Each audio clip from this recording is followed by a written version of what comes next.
Bismillah ar-Rahman ar-Rahim. On commence par le chapitre numéro 1, généralité sur l'énergie. Donc, peut-on vivre sans l'énergie? Bien sûr que non. Qu'est-ce que ça veut dire une énergie? C'est la quantité parfaitement définie qui caractérise la capacité d'un système physique à fournir un travail ou une chaleur. La forme d'énergie la plus populaire du fait de sa qualité d'usage est l'énergie électrique ou bien l'électricité. Cette énergie n'existe pas à la surface du global. La totalité de cette énergie consommée dans le monde est produite au moyen de convertisseurs à partir d'une autre forme, chimique, thermique, mécanique ou lumineuse. Et quelques exemples de convertisseurs d'énergie. La figure A montre la conversion de 6 énergies principales formes d'énergie. Donc, pour les unités, l'unité d'énergie dans le système international est le joule. Ainsi, 1 kJ égale à 1000 joules et 1 mégajoule est égal à 10 à la puissance 6 joules. Le tableau 1.1 montre ou bien donne un rappel sur les principaux préfixes utilisés devant les unités.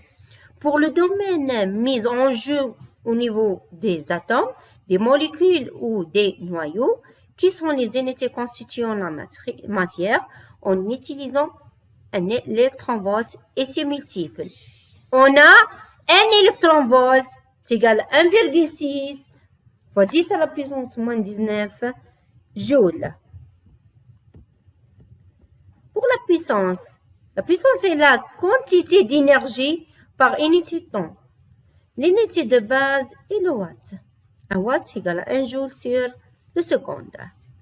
Donc, la formule générale qui relie la puissance à l'énergie d'un système est P est égal la variation du travail dans le temps.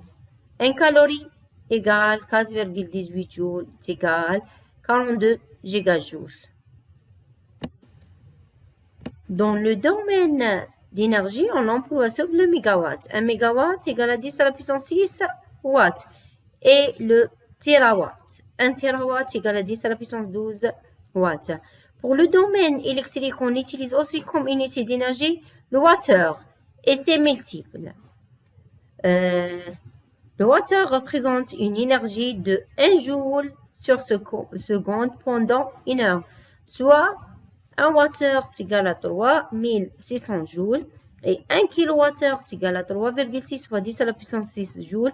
On emploie le mégawattheure est égal 1 mégawattheure est égal à 10 à la puissance 6 joules, gigawattheure est égal à 10 à la puissance 9 joules et térawattheure est égal à 10 à la puissance 12 joules.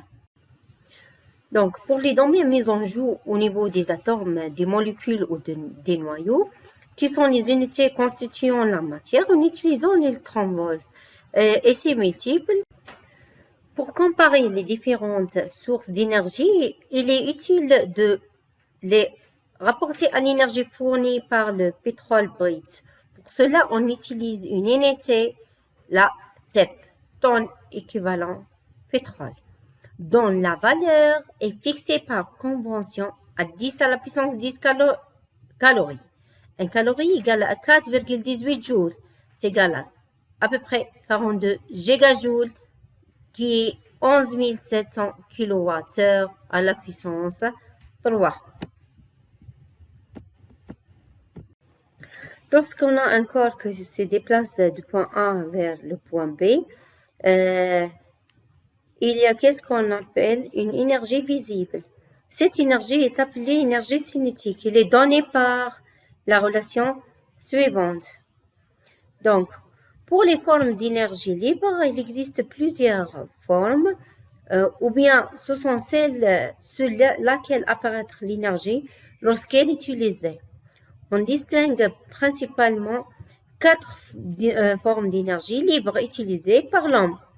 On a l'énergie de rayonnement, la seconde est la chaleur, troisième c'est l'énergie cinétique et la quatrième forme d'énergie est l'électricité. On peut qualifier cette forme d'énergie comme énergie libre, puisqu'il s'agit de déplacement des électrons sans l'effet et le courant électrique dans un conducteur.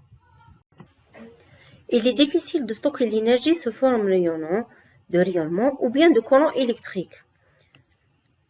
Donc, il est envisageable, en revanche, de stocker cette énergie sous forme de chaleur ou bien sous forme d'énergie cinétique. Par exemple, l'énergie de la géothermique est constituée de la chaleur emmagasinée au sein de la Terre dégagée par la radioactivité naturelle. Et pour l'énergie cinétique, comme le vent, capté par l'éolien, sous forme d'énergie cinétique. Pour les formes d'énergie stockée, on a l'énergie de potentiel de pesanteur, l'énergie de gravitation. Lorsqu'on a un corps de masse M plongé dans un champ de pesanteur et les formes d'intensité G, on a la puissance ou bien l'énergie est donnée par cette relation.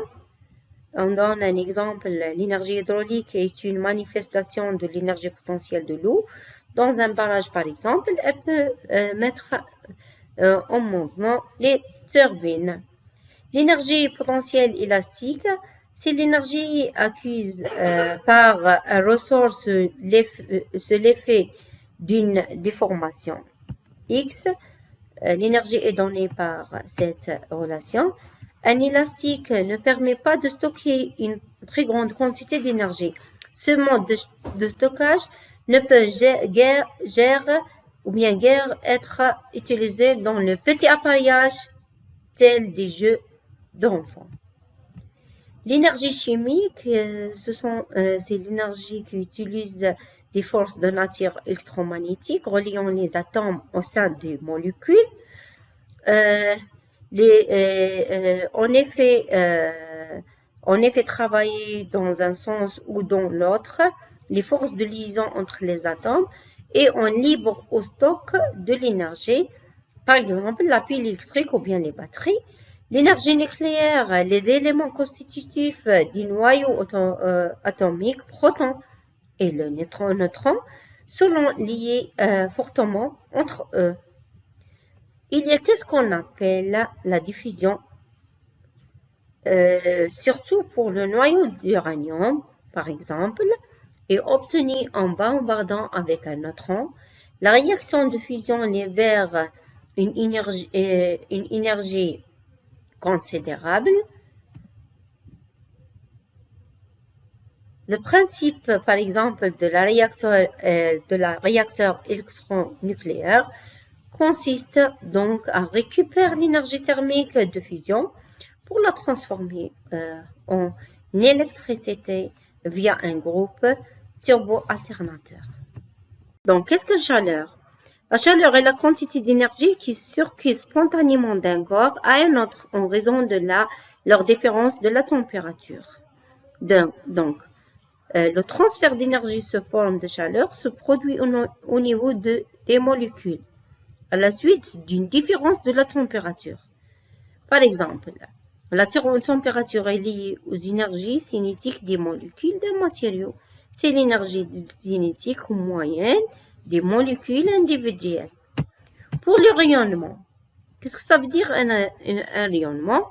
L'énergie rayonnante, considérée comme énergie cinétique puisqu'il s'agit d'un flux de particules, le plus sauve des photons ou parfois d'autres particules électrons ou bien noyaux, d'hélium, neutrons, etc. L'énergie portée pour chaque photon est donnée par cette relation.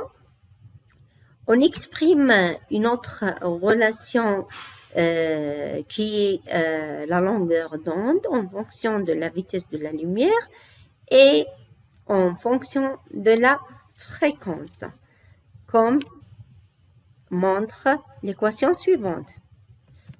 On passe maintenant, qu'est-ce que ça veut dire l'électricité? On sait aujourd'hui qu'il s'agit du déplacement d'un ensemble d'électrons dans des matériaux où certains électrons sont libres et est appelé pour cette raison conducteur. Chaque électron portent une charge élémentaire d'électricité négative. Ces électrons se déplacent de la borne négative vers la borne positive, c'est-à-dire dans le sens inverse du sens conventionnel du courant que le physicien avait choisi arbitrairement avant de connaître la vraie nature de l'électricité.